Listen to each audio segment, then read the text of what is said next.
Well, as I said earlier, today is sort of a unique service, not just because it's Palm Sunday, but because what we hope to do over the course of the next bit of the service is celebrate Jesus' entry into Jerusalem on Palm Sunday, but then make that transition, that slide into what will become the rest of Holy Week.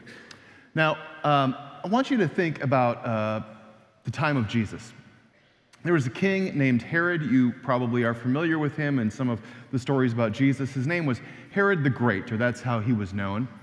At the time, kings in this part of the world were under the Roman Empire, and so it was really by the Roman emperor or the Caesar's authority and approval that the king would be able to serve in the capacity that he did. Herod was a bit of a brown-noser, I guess you could say. He tried to do things that would look good to Rome and tried to earn favor in the emperor's eyes. And so he began a lot of different building projects. In fact, today, if you are to go to the Holy Land, you would still see a lot of the projects that Herod put in place. He helped rebuild the temple in Jerusalem, and the temple has a bit of a Roman architectural look to it, or did, before it fell a couple decades later. Also during this time, he built himself a couple of magnificent fortresses, one in a place that ended up being down by the Dead Sea, and a mountaintop fortress that was thought to be sort of an impenetrable place at the time. And then there was another place that he built, a state-of-the-art city by the edge of the Mediterranean Sea. And this seaport was going to have everything that a modern place would need. It had a great giant long pier. It had a seawall and a jetty that helped for a safe harbor for ships to enter into. It was meant to rival some of the best ports that were all along the eastern seaboard of the Mediterranean. And there was even a giant theater and a hippodrome that was placed there.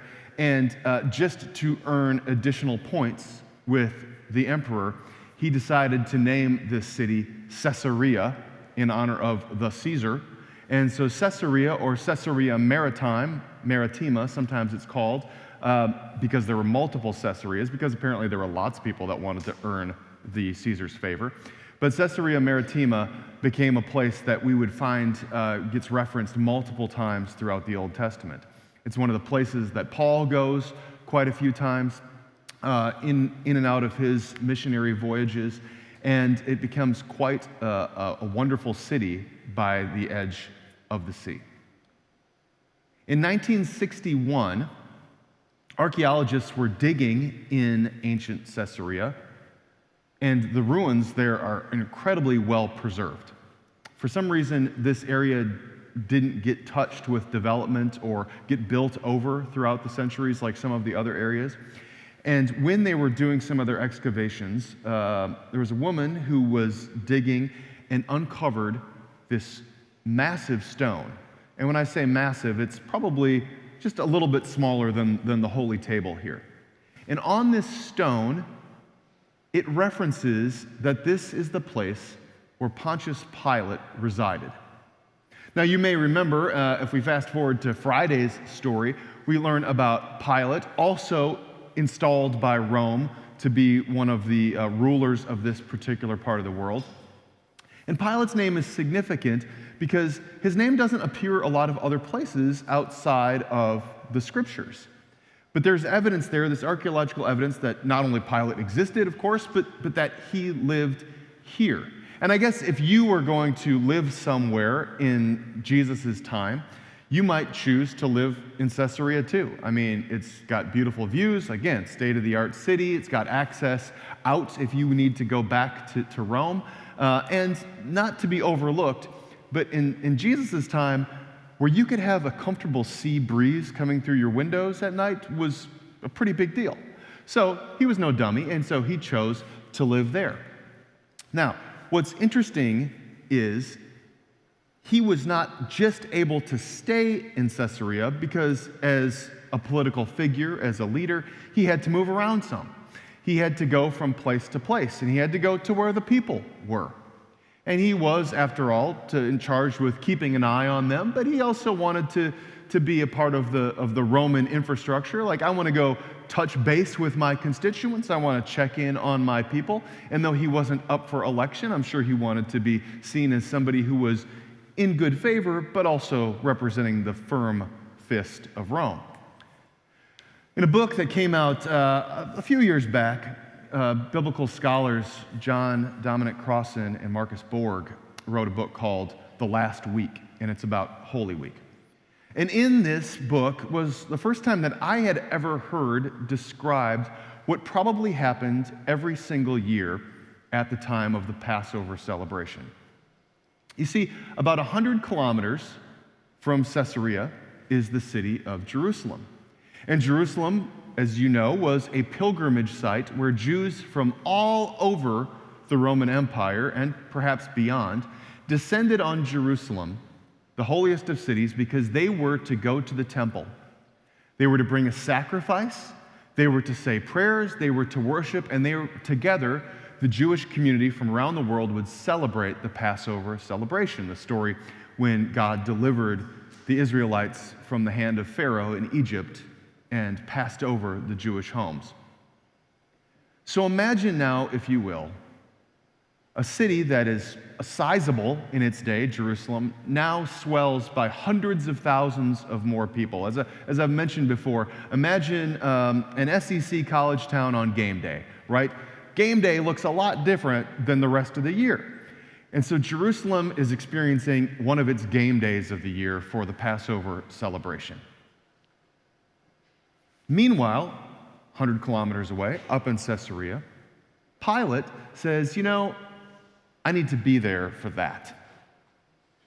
For one, it's going to be where all the people are. And two, I should just make an appearance, right? And so he begins this journey. Now, Jay, if you would put up a picture of that slide. All right, so there's a picture of what Caesarea looks like today. You see in the far background that tower, that's the pier that went out into the sea. In the sort of the middle area, that flat part, that's the Hippodrome. The giant theater is behind us from this vantage point. And sort of not far from where you see those pillars on the left-hand side, that's where this rock that said Pilate's name was discovered. And on the left, on the map, you see Caesarea circled up there in the upper left, and then you see the pattern of the ancient roads that would have led into Jerusalem. So Pilate makes his way into Jerusalem. And if you would imagine, what would somebody who was a representative of Roman authority have traveled like? Well, in that book that I referenced, he would have probably been on a chariot, in an ornate carriage of some kind. Maybe he would have chose to ride on horseback himself. But Pilate was with a massive entourage. Because while people respected the Roman Empire, they did so out of fear. But they also despised their occupiers. They despised them because they got to say what went. They got to make all of the rules. They lived under Roman law, and most especially, they lived under oppressive taxation. And when I say oppressive taxation, if you think that you pay high taxes, you are wrong compared to biblical times. Try almost all of your income going to Rome. No, Rome in return said, hey, we'll provide you with bread, we'll provide you with roads, we'll provide you with protection, and this is a good deal for you. But people also lost their businesses because they could not afford to pay. These are families that had had their land in their families for generations, but had to sell their land because they could no longer afford the fees, the taxes that Rome was levying upon them. And so there was great resentment, which means that when Pilate and his entourage passed through on the way to Jerusalem, it wasn't a parade. It may be a parade in a military kind of sense. It may be a North Korean-style parade, right? But it was a parade that was a show of force. It was war horses. It was hundreds of soldiers. It was full armor. It was spears. It was swords in hand. It was a "I dare you to mess with us" kind of parade. Step out of line at risk of your life kind of show. So Pilate is on his way from Caesarea to Jerusalem, following this ancient road in this massive show of force. He is ready for war, and he is willing to prove it if necessary. On the eastern side of Jerusalem, there's a tiny city named Bethphage. Today, Bethphage exists probably in the names on the sides of a few buildings, but it's really just been kind of gobbled up by the growth and the swell of Jerusalem. In Bethphage, Jesus takes his disciples and says, "Hey, I have a plan for you. I want you to do something for me." He says this: "The next day, the great crowd that had come to the festival," that being the festival of the Passover in Jerusalem, "heard that Jesus was coming to Jerusalem. So they took branches of palm trees, went out to meet him, shouting, 'Hosanna! Blessed is the one who comes in the name of the Lord, the King of Israel.' Jesus found a young donkey and sat on it, as it is written, 'Do not be afraid, daughter Zion. Look, your king is coming, sitting on a donkey's colt.' His disciples did not understand these things at first. But when Jesus was glorified, then they remembered that these things had been written of him, and he had done to him." May God add a blessing to this reading. Thanks be to God. So, depending on whose gospel story you read, the one that I just read from John, it sounds as if this sort of just happened. Like Jesus said, "Oh, there's a donkey," and got on it. And it's meant, because John's emphasis here is that Jesus is fulfilling this ancient prophecy that we read at the beginning of the service from Zechariah. That's what his goal is. But if you read some of the other gospel accounts, it's like Jesus says, "Go into town and you will find a donkey and bring it to me." It's like he's planned this out. He's got this scripted. And so it doesn't really matter, at least to me, whether this is something that sort of happened spontaneously or whether Jesus had planned this. But what ended up taking place is that while Pilate is entering into the city from the west with this massive show of military force and the might of Rome, Jesus enters into this sort of street theater routine and comes in with his own procession, and it's almost as if this is making a mockery of what's happening with Pilate on the other side of things. Jesus is doing this street art, this street theater, to show what one kind of vision for the future looks like and what a different kind of vision for the future looks like. It's a powerful paradox that he is showing. Because in Jesus' time, everybody would have known what's coming from the west. What people were surprised to see was how Jesus entered the city from the east. Diana Butler Bass, wonderful Christian writer and preacher, asked this question. It's not a question of which triumphal parade-like entry you'd choose to attend that day, but rather, which vision of kingdom are you more interested in being a part of? Now, before you quickly side with the disciples and with the people on the east side of town, let me just remind you of this. In Jesus' time, he was preaching a prophetic word. In Jesus' time, he was teaching something that was radically countercultural to what people experienced. In Jesus' time, to mean that you were one that was siding with or following Jesus or attending his parade might well have meant that you were doing something very subversive in the eyes of Rome. You were a rabble-rouser. You were a troublemaker. You were stirring the pot, and there were consequences for those who stepped out of line. Remember that the Roman Empire not only taxed oppressively, not only told you who comes and goes, not only declared who was a citizen and who had rights and who didn't, but they also said, if you are a political dissenter, we will hang you on a cross as an example to the rest of the world. We won't just tuck you away in a prison where you are forgotten about.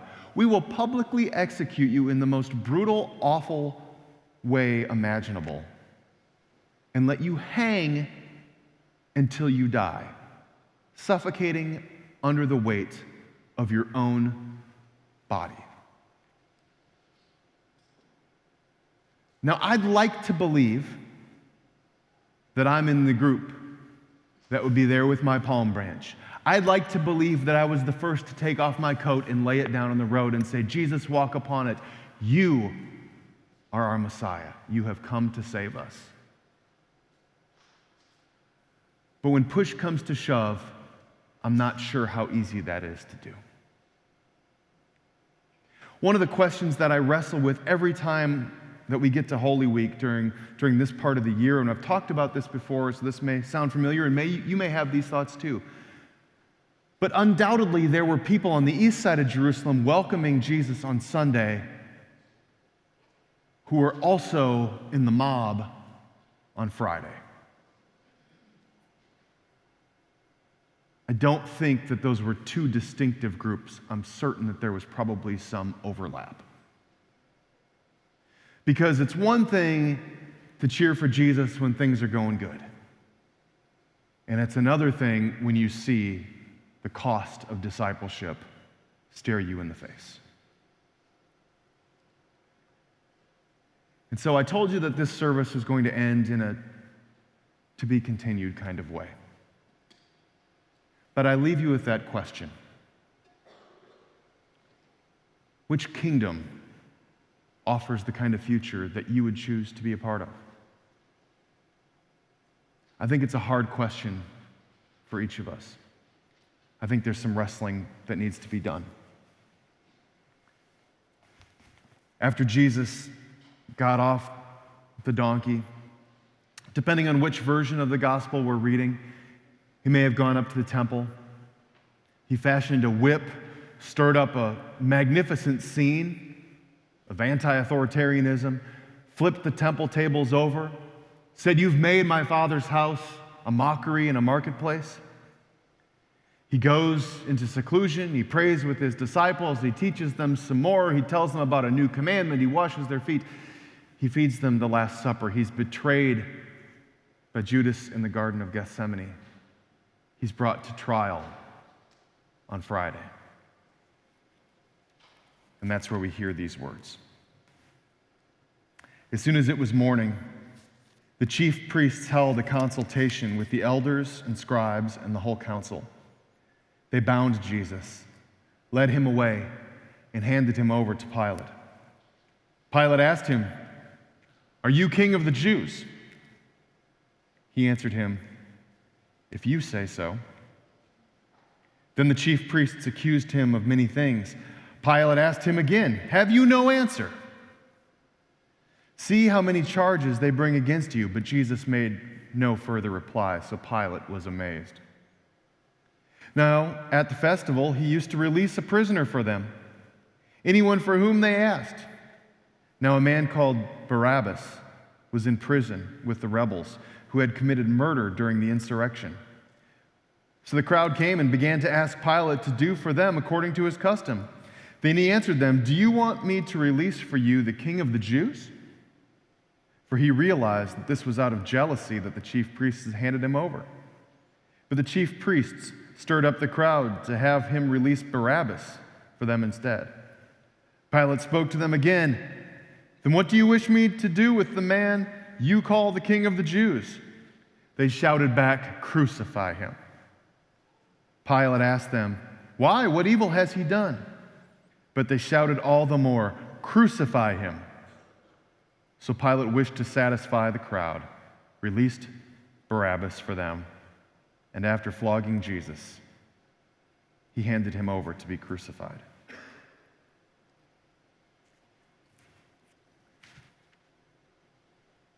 As we enter into this story again this week, I invite you to ponder what it means to be counted among the disciples, what it means to live a life that goes so counterculturally to what we are taught are the norms and expectations that it could cost us dearly. For Jesus, it cost him his life. The question is not which procession you would have attended, but which kingdom you strive for. Is it the one of empires and dominion, or is it the one of justice and love and grace? And before you answer, think about the cost. Let us pray.